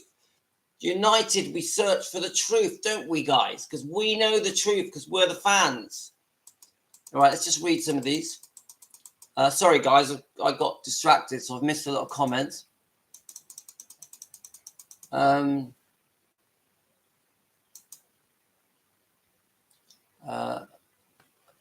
So we've got... Okay, let's have a look. So we got the doctor wanted to remove and replace his colon. He was a huge filled with meat that never moved out of his... No, meat won't block your colon. Meat will not block your colon. Meat is the most absorbing food you can eat. You look it up and work out the foods. It takes a bit of research, but the stuff that blocks your colon is fiber. Fiber. Yeah, not meat. Meat gets absorbed into you, and all the goodness in meat gets absorbed into you. You have hardly any, how can I say it nicely? Hardly anything goes into the colon to be excreted from meat and eggs. Yeah, it is fiber. Remember that. Fiber fills you up and blocks you up. But I think, yes, Elvis did have a blocked colon, but they said it was a chalk-like substance. It was not fiber. Let's have a look. I mean, of course, there was some fiber because we don't know what he was eating, do we? But remember, there's a lot of fiber in fruit and veg, a lot, and in your cereals, yeah? Some of these all-brand type cereals that are basically all fiber with almost no goodness in, unless they've chucked in some vegetables, some fruits, is very bad for you. And fiber is like sandpaper in your colon. You think it helps clear you out and it helps your health. It doesn't. It blocks you up. and it roughens your inside of your colon and inflames your colon. Fiber inflames you. Yeah. So does sugar. Sugar causes inflammation throughout your whole body, including your brain. Right, let's keep going. With Elvis' health problems, this is why he helped to say, yeah, he certainly did. Felina, I heard that. I've had a colostomy. It's one of the worst things I've ever been through. Horrific. And if I had known then what I know now, that all I had to do was start eating meat and eggs and stop eating so much carbs and sugar, I wouldn't have had to go through that horrible experience, because the minute I stopped the sugar and the bread and the pasta and the potatoes, I was normal. I went back to normal. So all of this stuff I went through with my doctor, and my doctor also told me that I was uncurable, which he was wrong. And my doctor never said one thing about my diet, about changing my diet. So I wish I knew then what I know now, and I wouldn't have had to go through that horrific experience. Nadia, I'm glad that, cutting out his colon, that opens up a whole can of worms, Unfortunately, I had a friend a year ago called Nick, God rest his soul, and exactly that happened. They removed a big section of his colon, and within 2 months, he was dead. I'm very cutting out the colon. No. Fix what you're eating. Eat the correct foods. That is what gets rid of the inflammation. Things get back to normal. It takes a while, but cutting sections of your colon out, no.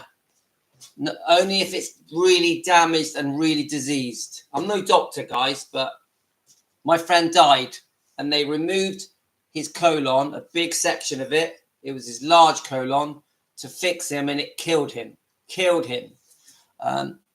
Right. I think Nadia, I think they were too scared to operate on him. Yeah, Colleen, I agree. If you read Destined to Die Young, it's all hereditary, genetic. It all comes from it goes back to Gladys, then it goes back to Gladys's parents, and further back. So no bacon, but fried peanut butter and banana sandwich is no. Too much banana is not good for you. It depends what you're frying it in. It depends what the fat is. You need to be using the right fats. Bacon is completely fine. Right, let's have a look. Gladys made the peanut butter sandwich as they were filling and inexpensive. Yeah, I mean, peanuts are okay as long as you don't have too much.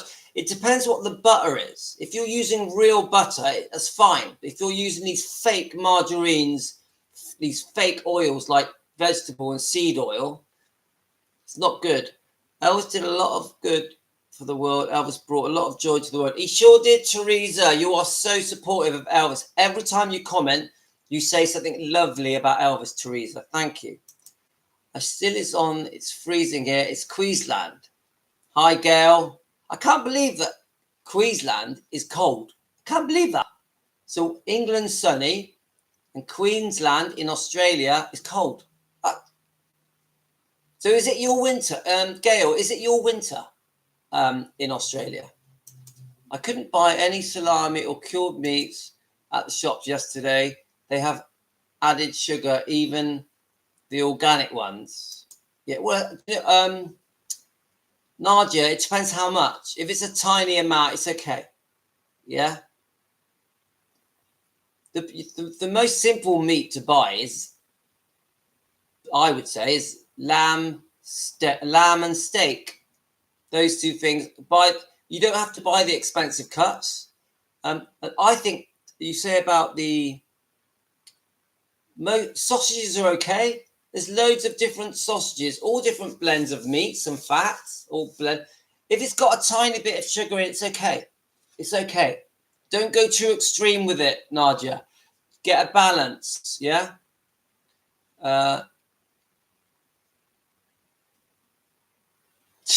So solid heroes.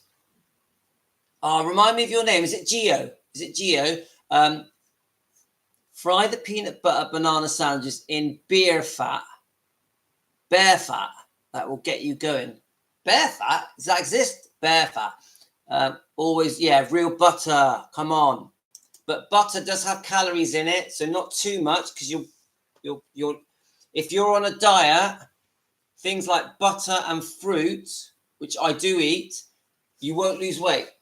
You won't lose weight. I found that I will only lose weight if I reduce my butter intake and less milk and hardly any fruit.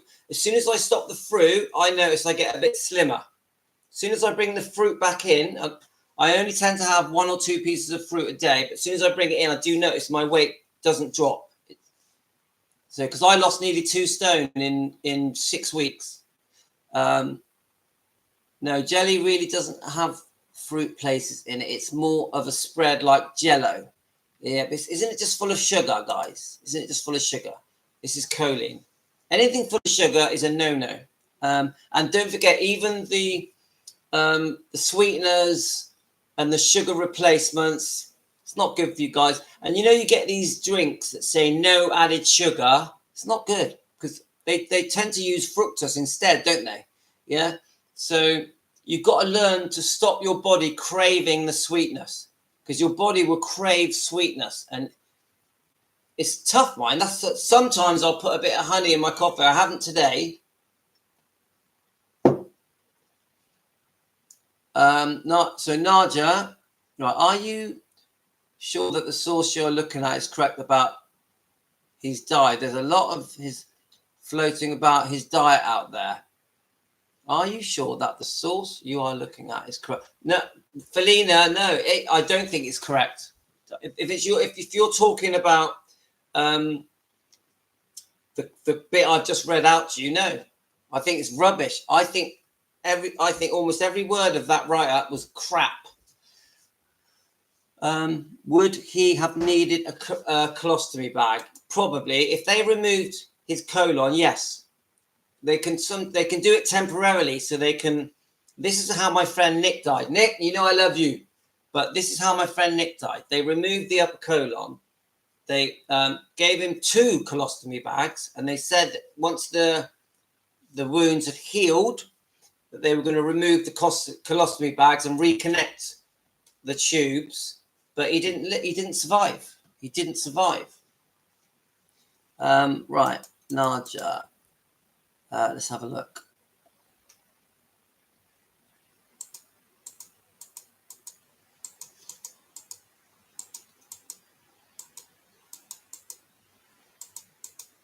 All right, I really have fallen behind on these matches, haven't we?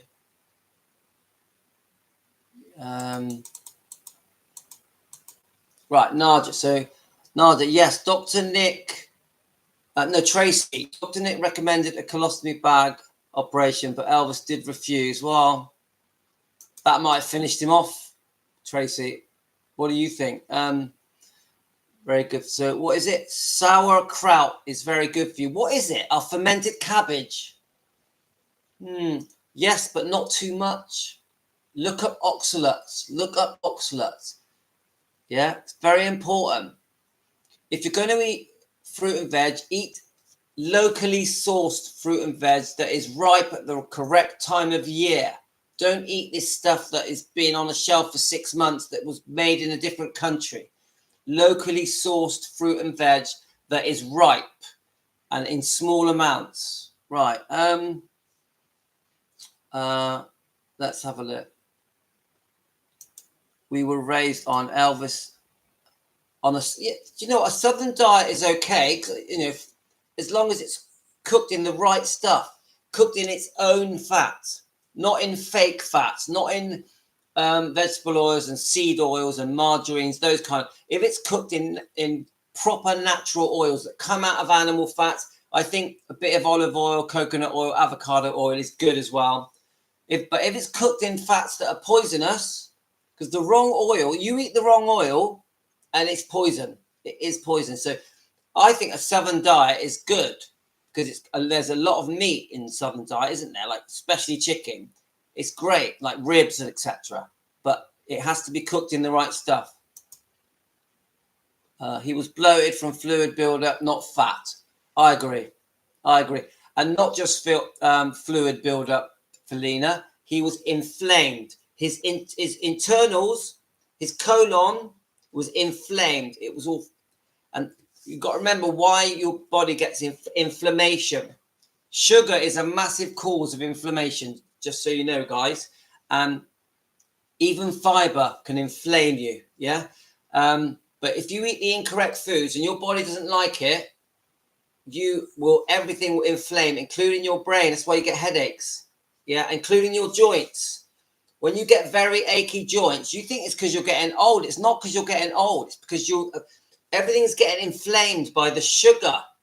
The sugar in your body is giving you massive inflammation. Look it up, guys. Look it up. Right, let's have a look. Sally discusses about Elvis probably. Right.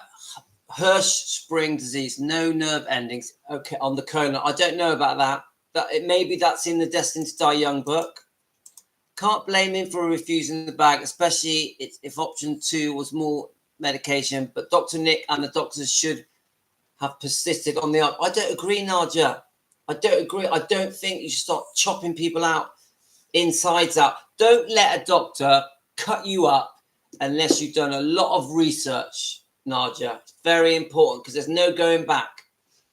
But come on, Elvis wouldn't have wanted a colostomy bag. It would have been too embarrassing for him. He wasn't going to do it, guys.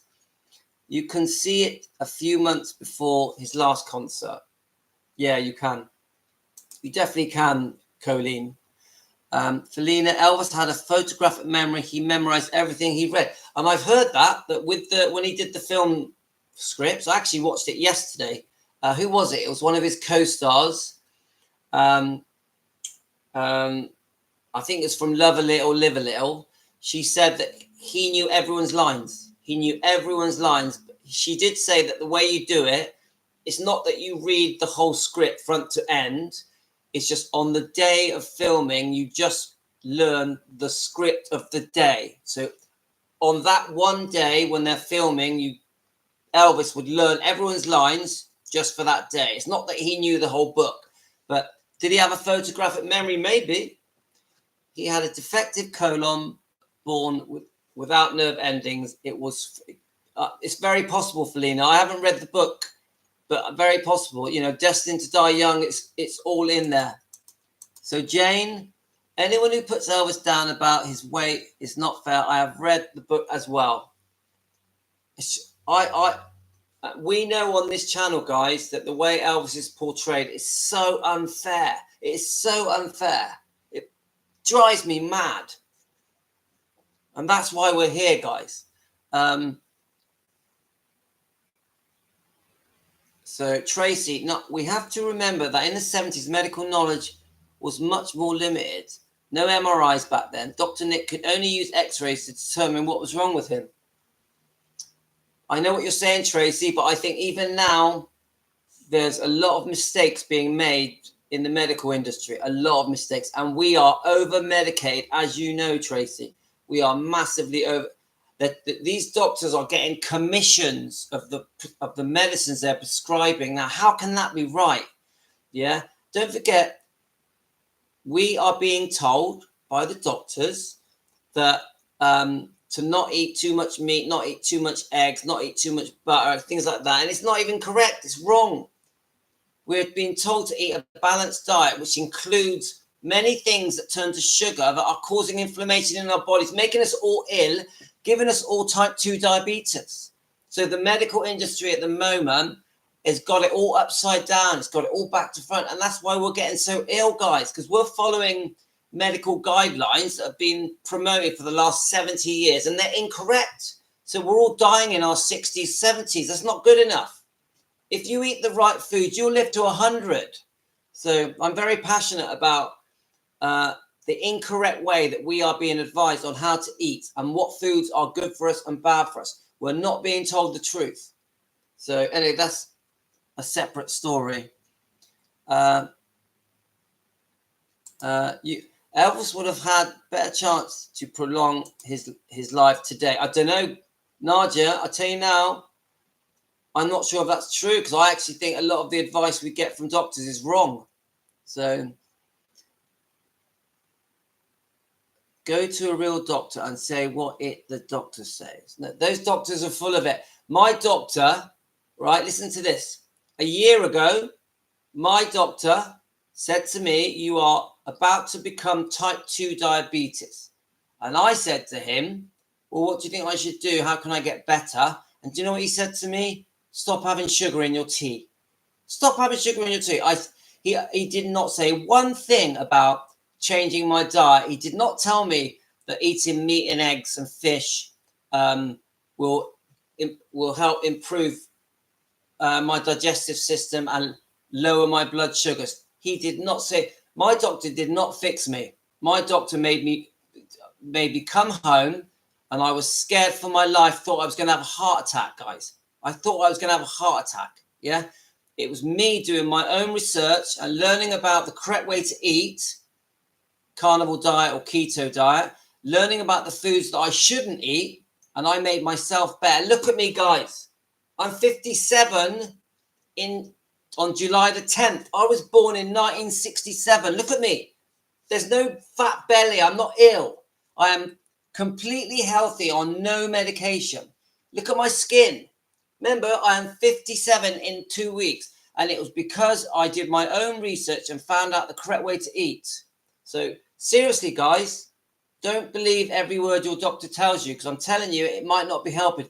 They're just filling you up with medication, with tablets that have serious side effects that make you very unwell and you become addicted to. So you be careful, guys. Do your research.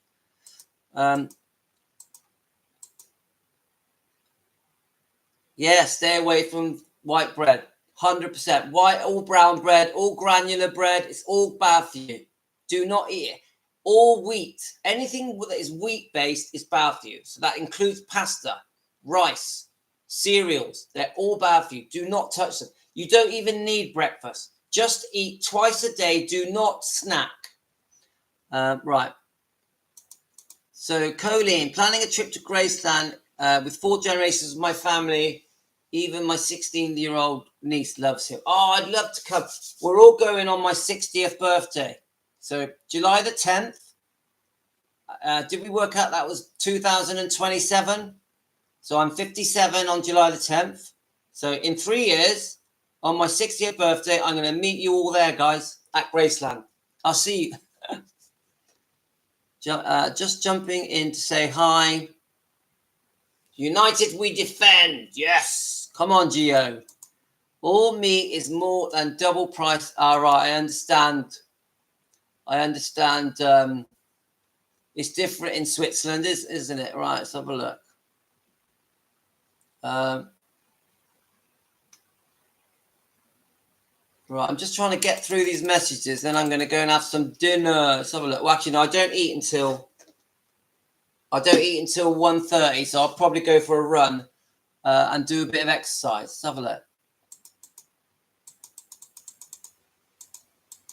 Let's have a look. My God, I can't believe I've fallen so far behind with these messages. Sandra in Nashville, Tennessee. Yes, Southern cooking is nice. Use natural animal fats.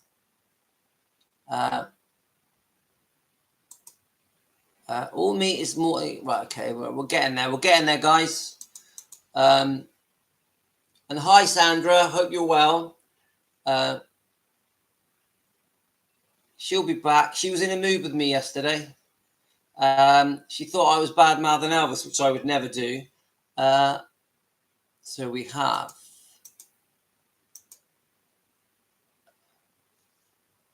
we have today. All right. So Colleen, the information we have today about food didn't exist back in the 50s and 70s. Well, I actually think the way we ate in the 50s and 70s was better, was much healthier.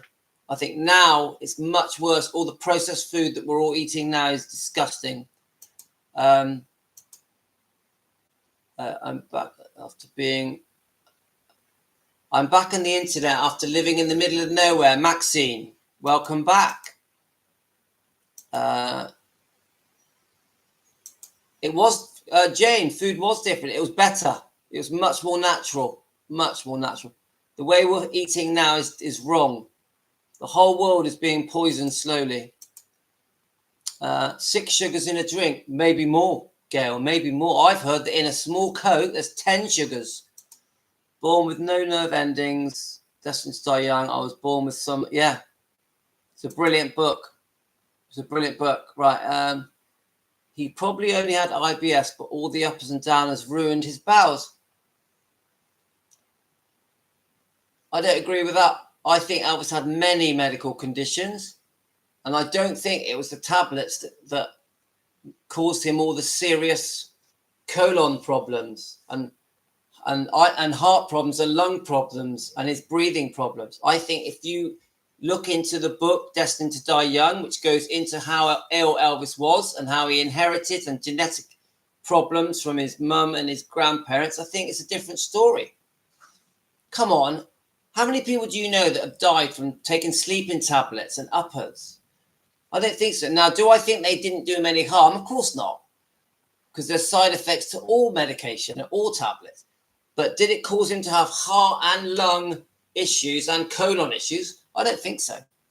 Sorry. Yeah, but remember the arthritis, like Najee, arthritis is caused by your diet. And then we all think that we get it because we get old or because, or it's not true. We get these problems because of inflammation. Arthritis is caused by inflammation, the joints, and inflammation is caused by sugar. Sugar causes inflammation. Look it up. Yes, but Louis, he would have 6 burgers. And I agree. If he's having 6 burgers with bread, bread's really bad for you. Bread is really bad for you, but the meat and the cheese is very good for you. And if he's overeating, that's different. But don't forget, when we live on a sugar-based diet, we're always hungry. That's why we overeat. Have you ever wondered why we're always constantly eating? It's because the body wants a dopamine hit. Oh, give me more sugar, give me more bread, give me more pasta.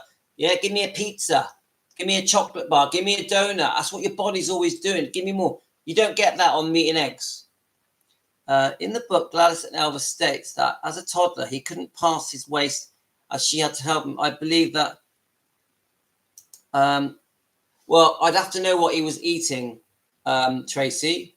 But yes, I do. I agree that a bad diet leads to IBS. I grew up in a restaurant and I had chips with everything. So potato with everything. My body doesn't like potato. My body reacts and gets inflamed if I eat potato. So yeah, and I believe that my diet growing up is why I eventually got ulcerative colitis. Look it up, ulcerative colitis. It's caused by inflammation. I got my inflammation from the potato that I was eating and the sugar. I changed my diet and I don't have any more arthritic pain. Yes, choline. See? Diet, arthritic pain, inflammation in the joints, aches and pains that you get, especially at night when you're asleep, are caused by eating incorrect foods. So sugar, carbs, bread, pasta, rice, potato, starchy vegetables will give you inflammation. You stop all those foods and all the pains will reduce and your inflammation throughout your body will reduce. Right. So well done, Colleen. Elvis was an addict, unfortunately the same as his mum, but she was an alcoholic. I have addiction issues in my family. It's definite hereditary. Okay, thanks, Maxine.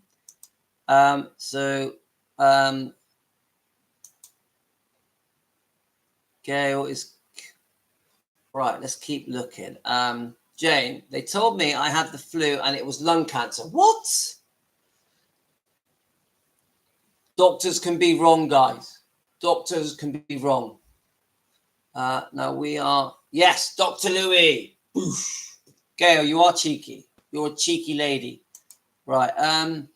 Elvis Presley. Right. Choline doctors don't know what they are doing. I agree. They need to bring things up to date and really understand the nutrition that the body needs. Not all this crap about having a balanced diet that is mainly sugar and cereals and wheat-based products and vegetables and fruit that have oxalates in that can cause harm, and fruit that is very fattening and gives you fatty liver. We need to do our homework and understand what we were eating 100,000 years ago. That's what the body wants. The body wants what it was ancestrally designed to eat hundreds of thousands of years ago. That's what it wants. And come on, what were we eating hundreds of thousands of years ago? Meat, eggs, salt, small amount of vegetables, small amount of fruit, some nuts, maybe some honey. That's all there was. There wasn't anything else. You couldn't go into a supermarket and buy a loaf of bread. Right.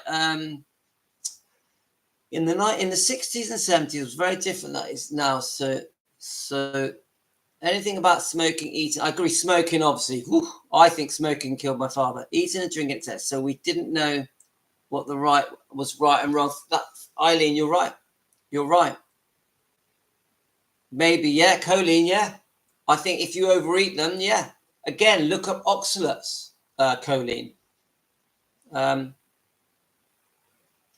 night, Gail. I'm going to do a couple more later on. I'm going to sign off in a minute. So it's funny, you say night. It's 11:30 in the UK. Right, guys, I think it's time for me to go. I'm really sorry that we've spoke a lot about the diet, but actually the topic of this live stream was about trying to understand what Elvis eats. So let's just remind myself. It's like, what am I really trying to say in this live stream? That there is a massive story that the public don't really know about how Elvis ate, and Elvis has been perceived as being this fat druggie, and I'm not happy with it. I don't agree, and I want us to try and prove everyone wrong. So I think there's a lot more to be said on this subject. When we get the book Destined to Die Young, we can start looking into Elvis's health problems, because I think us as Elvis fans, we need to know a lot more about Elvis's health problems so we can understand and defend Elvis but know what we're talking about. Because I am still learning, aren't I? I'm still learning about Elvis's health issues that led him to his death. And I need to know a lot more, because I'm still quite new to this. So any information that you guys can give me about how Elvis was eating, please post it, because I'm going to learn from you guys and absorb it. Yeah? All right, see you, love you.